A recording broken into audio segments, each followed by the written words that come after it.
I have a very casual teaching style, so I'm happy for you to pipe up with questions or comments or, you know, lyrical dance numbers, whatever strikes your fancy at any time. That's totally fine with me. I'm happy to kind of just see what y'all want to talk about today. I do have, oh, well, okay, I guess more of an introduction. I am a political scientist. That's kind of my disciplinary home. But because I do a lot of work on environmental politics, that requires thinking across boundaries somewhat. So the way that I come at the topic of climate change and migration is very much in line with the work that I do and the teaching that I do on the intersections between climate change and security in particular, and somewhat gender, but we're not going to talk a whole lot about gender in kind of my formal presentation today, but we're absolutely can if that's a direction y'all want to talk to, move into. So I have a PowerPoint. If I can share. You should be. I have Okay, enabled multiple folks to share. Um, awesome. and I did see that one more person has joined us. Would you mind, Nikki, if we just halted for Yes, a moment yes, of and course. let Catherine introduce herself? If Catherine, are you here? I am here. I'm sorry, I had a little trouble connecting for some reason. Oh, no Yeah. worries, no worries. Do you want to just briefly just say your name? I know you're an alum of Guilford, so maybe say the major that you graduated from at Guilford and your pronouns if you feel comfortable sharing. Yes, hello. So I'm sorry, my video's not on as well. So my name is Catherine Boyd. I graduated from Guilford the spring of 2020. I'm sorry, swallow. And I have a public health degree, and I have applied to graduate school, and I'd like to get a degree in global health, in public health and global communities first. Pretty timely. Like, Yeah, feels like yeah, that's a because thing we should probably need. yeah, yeah. So yeah, so Well, mhm. it's nice to meet you. Thank you. Thank you very much. Thanks, Catherine. Okay, let's see. Let's go up to the top. So it's a little odd to not be able to see all of you. Let me see if I can. There, I should be able to see most of you. Okay, while I'm also talking. So this is just again, we're going to talk about a few main points that echo a lot of the points made in the reading and the video that you did for today's class. But I'm happy to kind of go in different directions if there's some connections that you want to make with some of the other topics that you've been covering. Just let me know. So this is me, and I like this background. It made me happy. I like bright things. So the issue of climate change and migration connections, we see them entering onto the international agenda in a sustained fashion in the late 1980s and early 1990s, right? So this is a time frame where actors in the international community are starting to really systematically grapple with climate change as something that will have wide-ranging impacts across the international community, both for people and for ecosystems, right? So in this time frame, climate change and climate migration was depicted as one of a number of future events. So not something that we needed to think about solving or addressing right now or in the immediate term, but this was one of the looming problems associated with climate change that we as an international community needed to be aware of. But we can also see that we have continued this conversation about climate change up through the present. So this is a very quick me grabbing headlines, doing a Google search and being bombarded with all kinds of options about news articles that were talking about climate migration in some form or fashion. And all of these are from the last year or two. So this is not something that has dropped off of the international agenda, but the way that we talk about climate migration the labels we use, the discourses we use have shifted over time. So we're going to talk about that. And the way that I come at some of these conversations is really with my understanding that the discourses we use, the labels we use, the frames we use are really important both for policy making and for how a debate unfolds, right? For the assumptions that we bring to the table, for the policies that we think are on the table, are a potential path to whatever end goal we have in mind, as well as for the actors that we think should be addressing these kinds of issues. So according to the reading that you did for today, which is a great piece, by the way, I think it provides a really clear overview of particularly the kind of scholarly debate about the connections between climate change and migration. And we'll talk about how this scholarly debate intersects and interacts with kind of more popular debates about some of these connections and where we see instances of overlap and where we see kind of divergence within those. But these authors argue that knowledge in this field remains limited and fragmented, right? So they focus quite heavily on this uncertainty and this lack of empirical evidence to back up some of the claims that we see made within the literature. And so this was written, or it came out at least in 2011.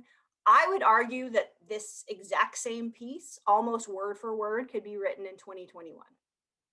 The state of the academic field in climate change and migration has not changed significantly. So we have a lot more pieces out there, but honestly, the kind of direction that they've taken is more of the same. So we have more kind of local level studies that talks about the complexity of these linkages. We have a better understanding of what's happening at the local level because of all of this work that is accumulating. But in terms of what can we say definitively about connections between climate change and migration, I would still argue it's super complicated, right? So, I mean, I could have a slide right here that just says it's complicated. Any questions? That's the take home, right? So there remains quite a bit. Sorry. There remains quite a bit of uncertainty or disagreement, I guess is what I should say. There remains quite a bit of disagreement about how best to achieve the goals that people want, that people have, right, when they start to make these connections. So the scholarly community typically has one set of goals, which is to advance our understanding of this issue, right, of where these linkages lie. The activist community or the NGO community or the IGO community may have a different set of goals, but this uncertainty about where these connections actually exist remains to the present. So the reason that we have such uncertainty is because environmental factors intersect with migration in ways that are multiple and related, right? So for instance, if we think about environmental change, it can result in food insecurity, it can result in health insecurity. The video that you watch for today, I think, showcase this in the context of India really, really clearly, right? So it gives you a really clear picture of the fact that these things are deeply intertwined with one another. So then it becomes really difficult to say that this person migrated because of environmental factors without considering all of these other motivating factors, right? We can also think specifically in the context of environmental change or climate change. Climate change itself is big and broad and complicated, right? Climate change has numerous implications for lived experiences, and those intersect with political factors, social factors, economic factors, etc. So we can also think of just manifestations of climate change.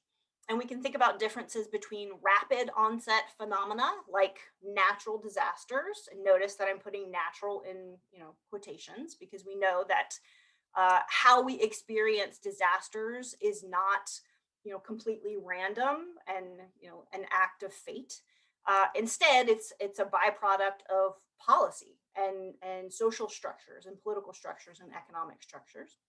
But these kind of rapid onset phenomena, like natural disasters, are actually likely to result in temporary and internal displacement, whereas slow onset phenomena like desertification or sea level rise, things that take place over a really long time period, are likely to result in some long-term migration. Sometimes that's crossing borders, often it's not, right? So even when we talk about climate change and how it influences migration, it depends on what part of climate change we have in mind. Are we thinking in terms of natural disasters, which is often what we think about when we talk about climate change? The examples that we tend to use are often thinking about these rapid onset issues, but that's not all that is, within this category of climate change impacts. So within the literature on climate change and migration, environmental factors are often depicted as additional burdens or exacerbating factors, right?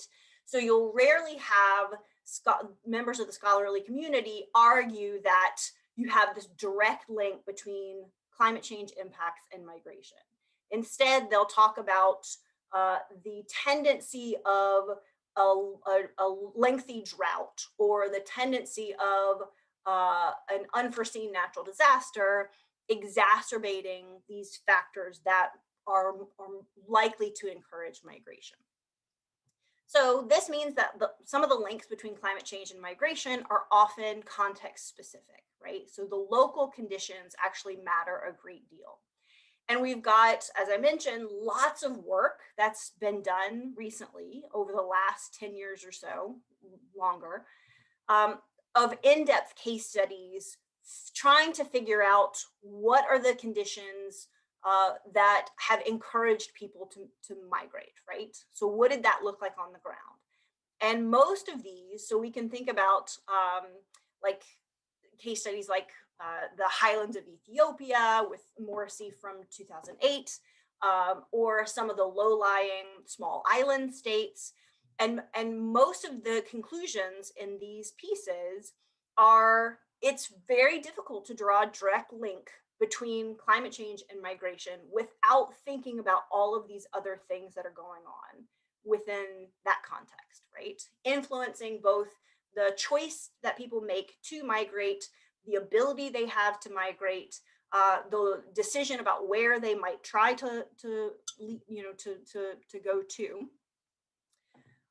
But still, this discourse of climate migration and this tendency to think about climate migration as being something that we can draw direct links between continues to be so prevalent within the international system, within particularly actors like NGOs, IGOs, and some policymakers. And typically it's depicted as something that happens in the global south that people in the global north have to care about. Militaries have to care about, policymakers have to care about. And that tendency to depict climate migration as a problem of the global south that the global north has to care about or deal with or be aware of the potential threats of. We'll talk about all of that in a minute. You have a really critical part of the literature that argues this speaks specifically to northern fears of migration. So seeing the links between climate change and security that in our brain that we think must exist without actually having a really clear sense of what those look like on the ground and whether or not that is a problem that exists in the global south that we have to address in the global north. So we'll talk more about that in a second. So one of the additional recurring facets of this debate about climate change and migration links is, should we use the label of climate refugees, right? So should we call people environmental migrants or climate refugees, and their implications to those labels, right? Which I'm sure in a class like this, y'all have spent quite a bit of time unpacking that. So some states have been quite hesitant to embrace the language of climate refugees, and actually other actors as well. So several of the organs of the UN over time have been very vocal that they don't want to use this language of climate refugees because, well, there's a few different reasons. For states, it comes with a perception about obligations, right? So if you call somebody a climate refugee, and you have a very clear set of policies about what your state does for refugees, or what the process of refugee resettlement is, then how do you incorporate people who move kind of expressly for climate or environmental factors? How do they fit into that framework? And in terms of the international community, so the organs of the UN that I just talked about, they are concerned in a lot of instances that it's gonna muddy the waters, and it's gonna make things more difficult for refugees, right, who are not claiming this status because of environmental factors or climate factors. So but the language of climate refugees and how they have appeared, how the concept of climate refugees has appeared in kind of scholarly and policy literature has shifted over time. So in that same time period where you saw the emergence of these connections between climate change and migration, so the 1980s to the 1990s, you had mention of climate refugees. So using the specific label of climate refugees as part of this kind of future set of issues associated with climate change that the international community needed to be aware of, right? So something to be prevented. These are all the bad things associated with climate change, climate refugees being one of them. In the early 2000s, you start to see this tendency within the literature of policymakers and kind of science-oriented reports and things like that, advocating for the global north to take responsibility, right? To see this community of people that are labeled climate refugees as a vulnerable population that needs saving, that they need to be offered refugee status, often without talking about those issues that we just talked about in terms of, okay, what does it mean if you call them refugees? How do you alter the existing frameworks for how the international community treats refugees, et cetera? But it was a tendency in the early 2000s to still use this label of climate refugees as if we kind of all knew what that meant and had a clear sense of how to address it through policymaking.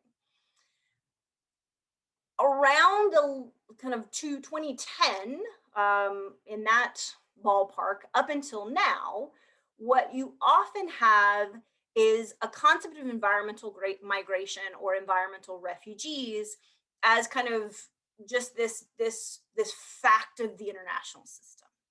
So rather than explicit calls to save climate refugees, you have some who argue that we need to think about climate migration and refugees through the lens of resilience, right? So rather than these being kind of vulnerable communities, these are communities that are looking out for their own resilience, their own kind of path through climate change, which is often depicted as kind of unavoidable, right? So it shifts responsibility and obligation once again. So rather than locating responsibility and obligation on actors in the global north for their kind of historical responsibility for climate change, for the causes of climate change, et cetera, now these climate migrants are seen as, well, climate change is going to happen. We're already experiencing climate change impacts now. it'll get worse in the future. So migration is just sort of this part of it, right? And using this language of resilience, and there's a lot of scholars who are quite critical of this, right? Because you then the implication is you're making these vulnerable populations kind of responsible for their own condition, right? So it removes the obligation of actually doing something about this situation, because now it's an individual level issue. So there's a lot of, and you can see this in the tone of the 2011 article that you read, the co-authored piece. You can see that there's this kind of tendency in a lot of the scholarly literature to be quite critical or quite hesitant to embrace this the clear discourse of climate migration or climate refugees. Yet again, we still see it. So what's going on? Well, part of it is people who are strategically trying to use the discourse of climate change and migration, right, for one reason or another. So some of them, there's benefits and drawbacks to doing this, right?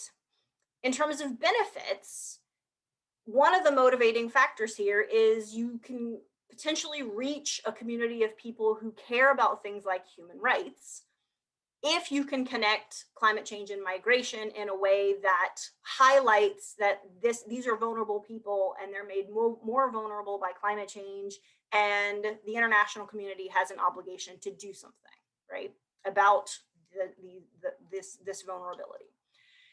So that would be a motivating factor for using that discourse strategically.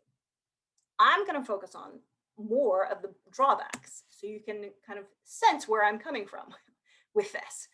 So if the claims are not backed up by empirical evidence, which they are often not, then the credibility of the scholar or the organization who are making these claims can suffer, right? So there are all these critiques of alarmism and cherry picking data, or kind of being a little bit fuzzy with how we're using data in order to back up these rather simplistic claims about this overwhelming problem of climate migrants and climate refugees.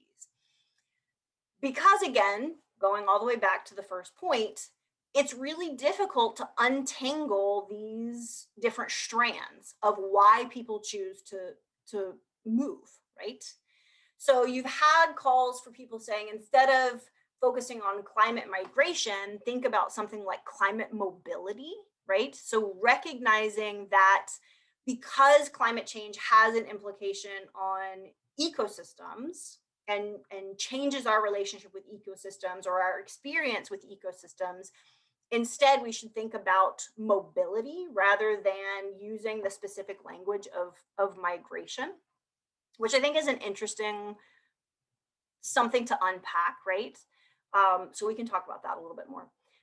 But where I come at some of this stuff is if we urgently call attention to climate migration, what often policymakers and others hear in the international community, rather than this impassioned plea for the plight of climate migrants, is hordes of people moving potentially across borders, right? So it can potentially result in climate change being militarized, securitized, and is specifically militarized. And a simplistic focus on migration might actually result in viewing climate change through a lens of state security much more so than human security. So I'll expand on what I mean by that in a second.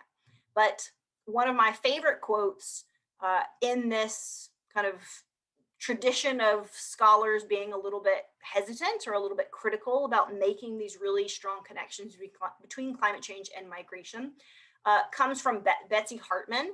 So she's a scholar who writes quite a bit about population and environment discourses and population migration and climate change issues. And my favorite line out of this quote is, playing with fear is like playing with fire. You cannot be sure exactly where it will spread. I've used that quote in like 4 different books and articles.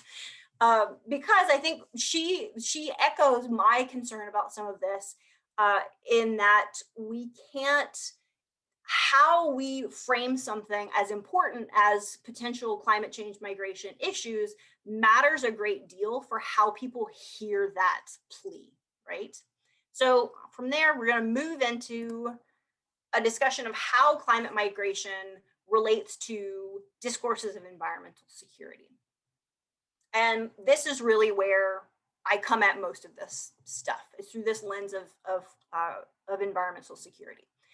So after the end of the Cold War, in much the same time frame as you have climate change, rising up the ranks of the international agenda, you have the discourse of environment and security connections, or the multiple discourses in this case, provide a popular way for people to link environmental concerns with security concerns.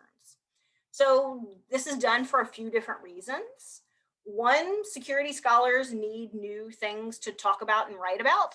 So in my classes, I always say, imagine all of those PhD students who are working on dissertations about the Soviet Union in like the late 1980s to early 1990s. And then all of a sudden, their dissertation topic is completely blown up. And okay, what do I do now, right? So you need new topics. Environment, the discourse of human security, you have all of this expansion. The broadening and deepening of security studies is occurring at this similar time frame. But at the same time, you have environmental scholars who see an opportunity, right? Who say, we think issues like climate change, like biodiversity loss, like desertification, like all of these different things are just as important for the international community as interstate war is, and has a lot more of an impact for people's daily lives, right? So you have a strategic use of security language by members of kind of the environmental community, both the environmental movement and environmental scholars, and who see security discourses as really salient, right? People tend to care. If you say that something is a security issue, then people tend to say, oh, okay, well, I should, that sounds important. I should care about that, right? And they thought that these were just as important as a lot of the security issues that tended to be ranked at the top of high politics, right? So blurring this line between high politics and low politics. And then you have security institutions that need new justifications, right? So NATO, if you're sitting in a NATO meeting, what do you exist for in the early 1990s? Your rationale has needs some rethinking. Now you have all of these other issues like environmental issues. So it all kind of fits together in a similar time frame. So in my research, I talk about 3 different security and environment discourses. And the first 2 are really important for thinking about the issue of migration, I would argue. So the first one is environmental conflict. This discourse largely focuses, it's anthropocentric, so it's focused primarily on human beings. And the central goal of this discourse is to highlight connections between things like resource scarcity or resource use, conflict, instability, and insecurity. So it tends to view the state or communities within the state as the primary referent object of security. So whose security we're worried about. And the environmental conflict discourse emerges really clearly in the mid to late 1990s, where you start seeing people talking about the potential for resource conflict. And you see this discourse being picked up. It emerges in the scholarly kind of arena, but it gets quickly picked up and utilized in really clear ways within the policy community. Excuse me. So you can see the use of language by people like Thomas Homer Dixon, who is really widely associated with the environmental conflict discourse, being used almost word for word within policy documents by the US government, for example. You, at the same time, have the rise of what I call the environmental security discourse. So this one is also anthropocentric. It's also focused on human beings, but it's focused on much more of a human security oriented idea of security. So it's looking at the security of individuals and communities and how that intersects with environmental change. So we can talk about ecological security later if you want, but that one's not so important to these debates about migration. So some elements of the three discourses overlap, but I argue the primary referent object of security is different enough that we can think about them as kind of different frames or different kind of ways of understanding security and environment connections. And climate migration looks really different. So the way that we present climate change and migration links, the actors that we focus on, the concepts that we bring into the discussion looks really different if we use an environmental conflict discourse versus an environmental security one. So for environmental conflict, climate migrants or people who move because of environmental change are a potential source of conflict and or burden on the stability of the state. So if you link these things to the idea of state security, then the person who is moving because of environmental factors is viewed largely as a threat to security, right? So the quote that you have here comes from Thomas Homer Dixon, who again is really widely associated with this environmental conflict discourse, where he makes this connection really clearly, right? He's not prioritizing the experiences or the conditions of the people who are going to be moving. He's focusing on what that means for state stability or the stability of communities and how that might influence conflict, violent conflict, right? On the other hand, through the lens of environmental security, that human security oriented discourse, they're focusing on the people who are moving, right? So the people who are moving because of environmental factors experience multiple forms of insecurity, and the international community has an obligation to do something about that, right? So this quote comes from a report on climate change and migration in Africa from the Brookings Institute. And here again, we see an example of where this discourse is used. And here we're talking about things like development and livelihood security, right? As being negatively impacted by climate change and as being a factor in deciding whether and how people move. So my argument is how we use the discourse we use, how we understand the links between climate change and migration are really important for the policies that we are going to advocate for addressing this as an issue and whether or not we see it as an issue, right? So in a book chapter that I recently wrote, I specifically thought about how this connects to larger population debates. So concerns about climate change and migration are often embedded in these larger global debates that have been going on for centuries about the connections between population and environmental change. So we can think all the way back to Thomas Malthus, right? And thinking about the implications of environmental or of population growth in that case, negatively impacting environmental kind of well-being and specifically food security, right?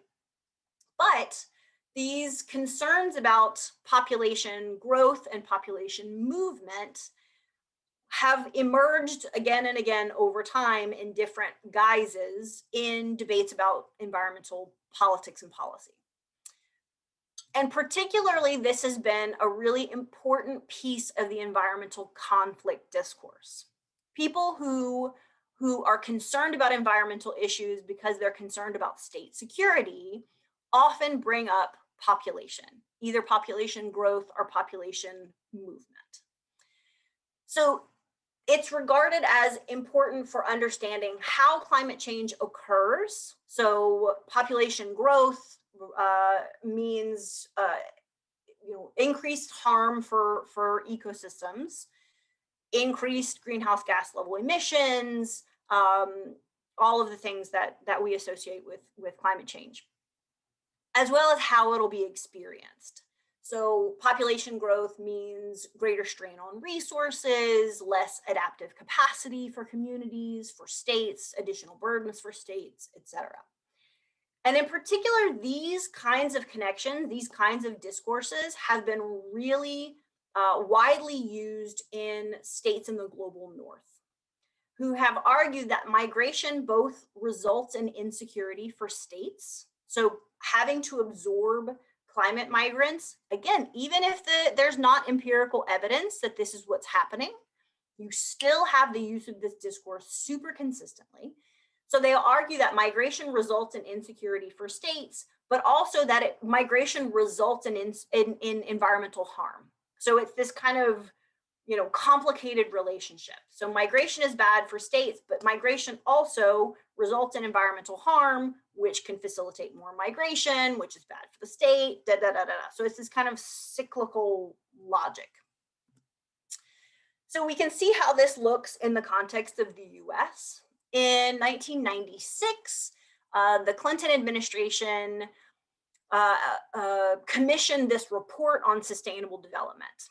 And it was specifically titled the Population and Consumption Task Force. In their report, in the kind of culmination of this commission, they concluded that while it is a sensitive issue, reducing immigration levels is a necessary part of stability and the drive towards sustainability.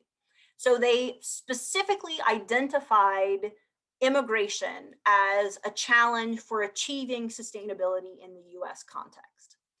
And they called a part of the kind of action plan for the report was to develop immigration and foreign policy options to reduce specifically what they always call illegal immigration, and continuing to understand these links. This frame has also been widely used by NGOs and kind of anti-immigrant organizations in particular. So in the US context, organizations like Carrying Capacity Network, Numbers USA, Population Environment Balance, who utilize this kind of concern about climate migration to justify a focus on immigration, and almost exclusively a call to reduce immigration, right? So they'll point out these very dubious connections between immigration and things like illegal roads, increased risk of fires, biodiversity loss, etc. But you very clearly see this inclusion of a fear of climate migration being utilized to form these connections between environmental goals and anti-immigration goals, and using very similar discourses, right? So at the end of the day, I think it's very clear, it's very easy to understand why you have the continuation of this concern about climate change and migration. Climate change is already and will continue in the future to have some kind of a role in the decision making about moving, about relocating from one place to another. As it stands now, it's very tricky to pull out exactly where climate change enters into that decision making process, but you can understand from the perspective of wanting to enhance people's human security why you would want to call attention to it. Where my conclusions lie, I think, are in, we need to be really careful about how we make those connections and what the implications of them are, because often I think there are some unintended consequences to making these connections that we need to be aware of if our ultimate goal is kind of human security oriented or justice oriented. So that's what I have. I just talked at y'all rapidly for a long time, but I can share this PowerPoint with y'all too. And I'm happy to open it up to questions. That would be great, Nikki. And thank you for providing us with some really like rich conceptual frameworks that we can use to continue our conversations. And I know we have about 15 more minutes with you. I don't want to take over the entire, I know we had talked about an hour in terms of you coming in for. So we have about 15 minutes for discussion. So yeah, questions, comments for Nikki. And Dee, I understand that you have to use the restroom and go for a 2 p.m. meeting. Totally understand. But yeah, anyone want to start us off with? So I don't know if I'll be able to articulate this in a way that's super clear, but it seems to me that because so many, I guess, factors, or you could even say reasons for migration, especially for refugees, are so intertwined that sometimes in terms of like appealing to the state or appealing to the government, it's easier to almost delegitimize the climate migration reasoning, which in turn would end up like delegitimizing these environmental issues. So how do people sort of combat that without like uprooting the whole idea of environmental refugees and climate? So I think that's a really good question, and that is, I mean, especially since I just kind of mentioned the specific U.S. context. If you consider how heavily politicized climate change is in the U.S., right? And that's a part of whether and how these discourses are used strategically. So if you are trying to appeal to a congressperson and get them to support legislation that provides resources or help to these communities that have been negatively affected. I mean, for some of them, you just straight won't call it climate change, right? Okay. So for a book project that I have been working on for way too long, I did a series of interviews with all sorts of women who work in climate change in lots of different capacities.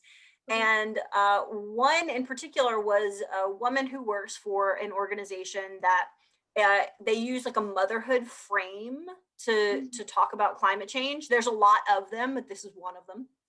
I won't say which one. And she told me like part of her strategy is she frames her kind of pitch to these state legislators as being about asthma and kids' health, not about being about climate change, because she knows if she said the word climate change, they would immediately, a wall would come up and she would get no further than that.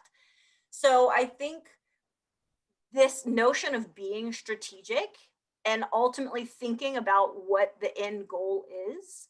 If the end goal is to enhance human security, to provide resources to a particularly vulnerable population, then you have to think about audience. So who are you making this pitch to, and what's likely to be salient?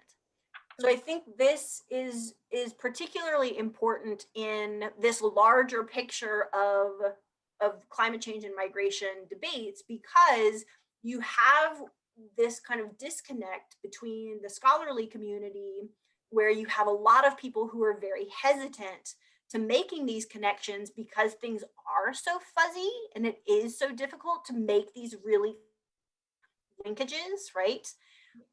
So you have a lot of people who are like, we know some things are happening, but the most we want to say about this, we can't generalize across all of these different cases. So the most we can say is, this is what it looks like of the highlands of northern Ethiopia, right? We know that this is what's happening. Whereas for members of the kind of academic or activist or advocacy community, they have a different set of goals. They have a different set of orientations to what those connections look like and how we should treat them. Does that get at what you're Yes. asking, or did I just talk again a lot of stuff at you? No, that's helpful. Thank you. Other questions? Yeah, I had a question about, so at one point you talk about how a lot of this discourse is very othering. So it's like climate migration, environmental migration, climate refugees, they're all external to the United States, you know, and they're in the global south.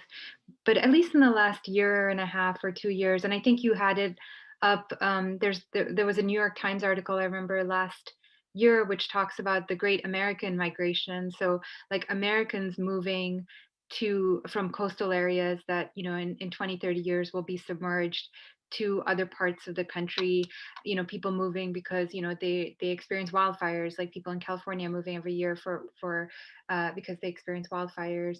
Um, and I wondered if you had been tracking some of that within the US. And I know your scholarship is more focused on, you know, borders outside the United States, but I wondered if you'd seen, um, like, what are some of the discourses around internal climate migration, and have you been following those at all?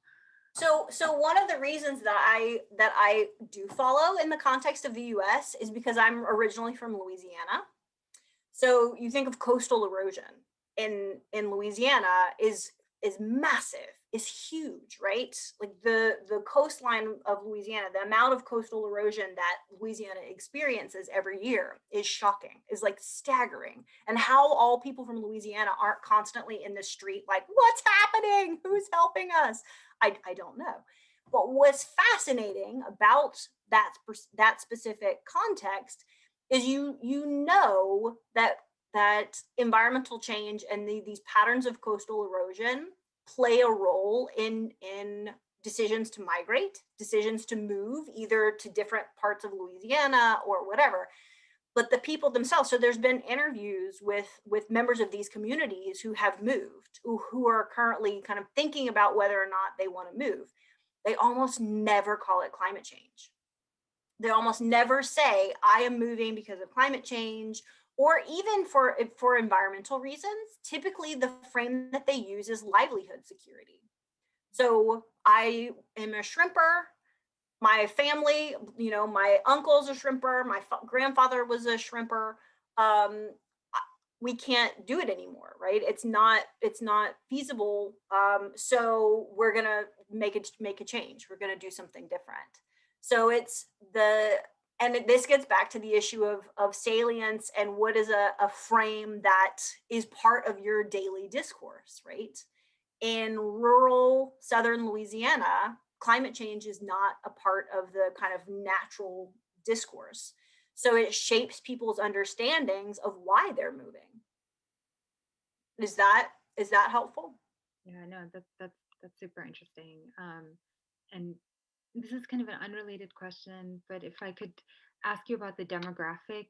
So you mentioned the population debates, and I wondered if you had seen anything about climate refugees, you know, being an advantage in terms of demography, because so many, you know, countries in the global north are experiencing population declines, right? So they aren't able to meet like their population replacement levels, and climate potentially like climate migrants, environmental migrants might help with some of that, right? Immigrant populations, and I wondered if you had seen any of that, you know, because that's an economic argument, right? So you have more young people coming in, help like boosting the economy. It's a very instrumental way of looking at it, but it's a economic policy argument that is advantageous to letting climate refugees come into the country. So absolutely, and I mean, I think this is if you think about these demographic shifts in lots of countries in the global north, right? The US, but also tons of European countries as well. Uh, you have calls to think about uh, migration in a much less othering, much less state security oriented frame. But those state security discourses are really salient for so many people. So you have this one frame that's trying to kind of edge out this really popular and I mean, I think one of the things that is so fascinating about the state security discourse is that, again, there's very little empirical evidence to back it up. You know, the argument that you know, immigrant communities are worse for our environmental outcomes, that's not true. Like, there's been tons of studies in across the US and across other countries, and that's not accurate. But it's still this widely repeated talking point. And you've got these interesting linkages. So a friend of mine from grad school wrote a book called Border Walls Gone Green. John Holtgren is his name. It came out a couple of years ago, and it's this really fascinating look at this kind of coalition building between anti-immigrant organizations and environmental groups. And you see evidence of this in, there's another scholar, her name's Jade Sasser, and she writes specifically on population issues and kind of discourses of population growth more so than migration. But her stuff is really interesting too.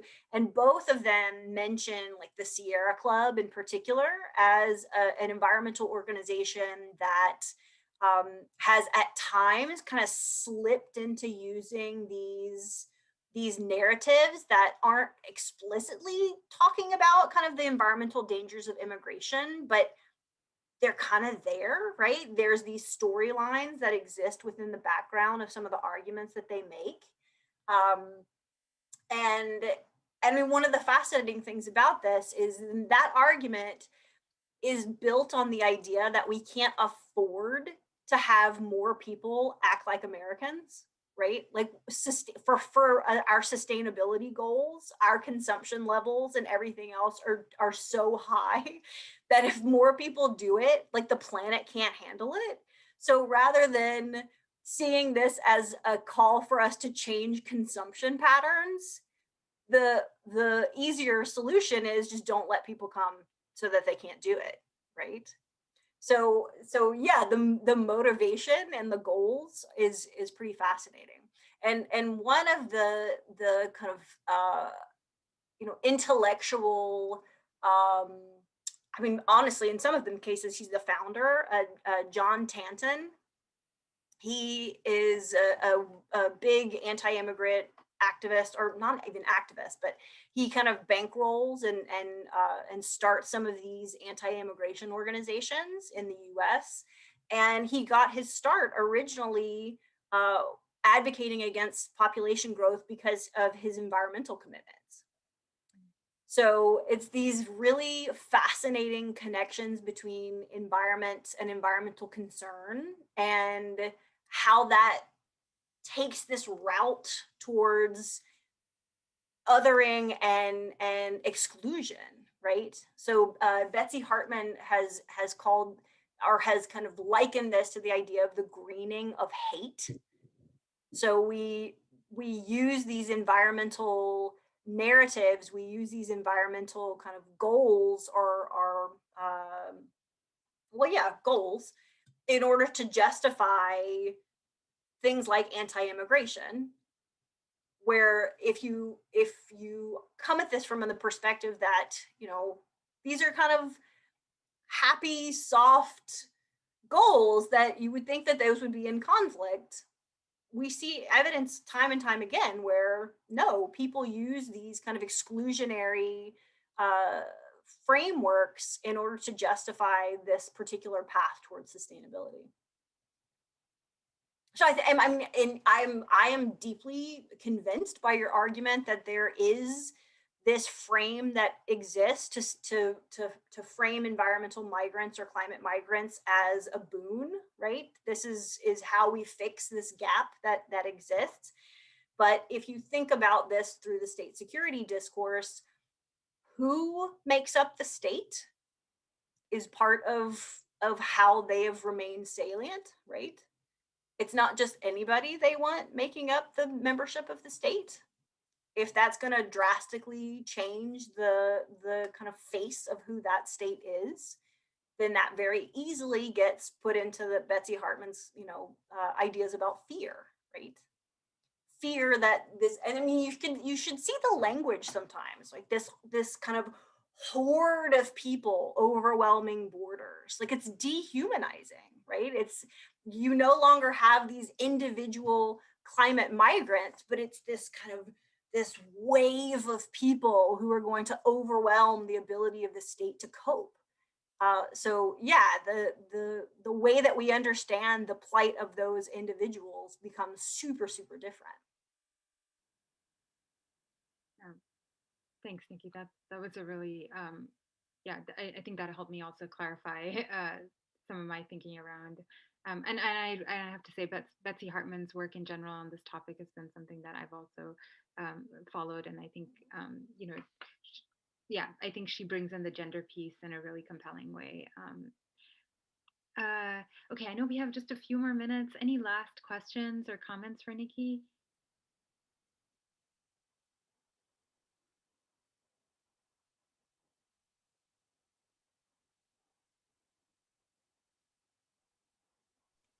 Can I just say, I think when she just talked about how, um, when you talk about the discourse and how people use that fear, you play on people's fear that if you have, immigrants coming in or refugee, these climate people, that they're going to take away from what we have.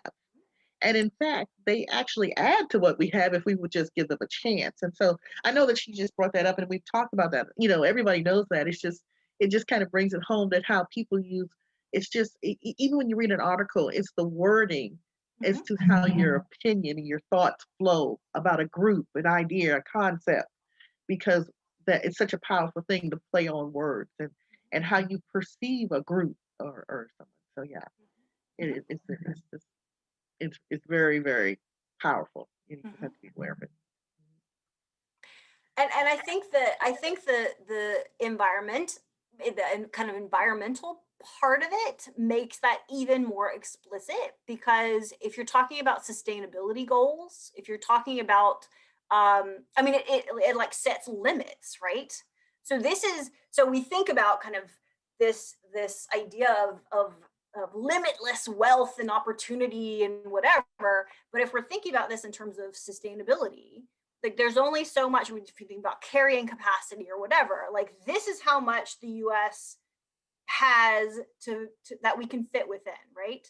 So again, we don't want to talk about limiting consumption. We don't want to talk about reducing consumption or altering consumption. So then therefore, if you have to work within that limit and you don't want to talk about limiting consumption, it kind of leaves you with a pretty narrow set of policy options, right? Then the options are, don't let more people come in because we don't want to change. I don't want to do anything different. So if they come, what they're gonna buy a car and they're gonna drive it and they're gonna eat like me and they're gonna, So I think it makes this decision about who I am and who you are and how we coexist, it frames it in these really stark terms because it puts this notion of limits around it. I guess I just had one question, and maybe this is, but do you see Biden as expanding, or I know your area is not refugee resettlement, but I heard that Biden is going to increase the number of refugees coming into the country, and I know that climate refugees is not a legally like recognized group, but how do you think Biden? I know he has an ambitious like climate change agenda. How do you think his climate change agenda and his refugee resettlement agenda, immigration agenda might intersect? And it's totally fine if like that may be outside your own area, but I was curious if you had any thoughts. Yeah, absolutely. So that is a little bit outside of what I do. However, there was just a story that I saw a couple of days ago about the fact that climate change and migration is specifically a part of the kind of fact finding commission that the Biden administration has just tasked with kind of, okay, give us information about all of these different things. One of them in that commission on, I don't know the name of it. I forgot the label of it. But one of it is specifically to understand, give us more information about the connections between climate change and migration. So his administration has specifically made these linkages between climate change and migration with the aim of, I mean, and they specifically are connecting it to discourses of refugee resettlement and stuff like that. So, I mean, if you view that as hopeful, compared to the policy, path of the past several years, that's shocking. Like, that's a very different approach to any of that. But the fact that, this specific linkage between climate change and migration is being made. Now, if you take the scholarly community and you take their concerns about how these linkages could then play out, hopefully the fact finding comes back and says, this is complicated, but these are these areas of vulnerability that we need to pay attention to, right? We need to foster adaptive capacity so these people are in a better position, or something like that. Yeah. Super interesting, Nikki. And thank you so much for all your time with us today and for sharing your expertise. This Sure. was wonderful, and I would love your PowerPoint if you were able to share it. That would be Absolutely. great. Yeah. And will everyone join me in thanking Nikki for her excellent presentation and time with us today? We'll just do Quaker hands. Oh, Quaker nice. hands. Thank you. Thanks so much, Nikki. Thanks so much. It's so nice to meet all of you. I'm jealous of you taking this class, honestly. Thanks, Nikki.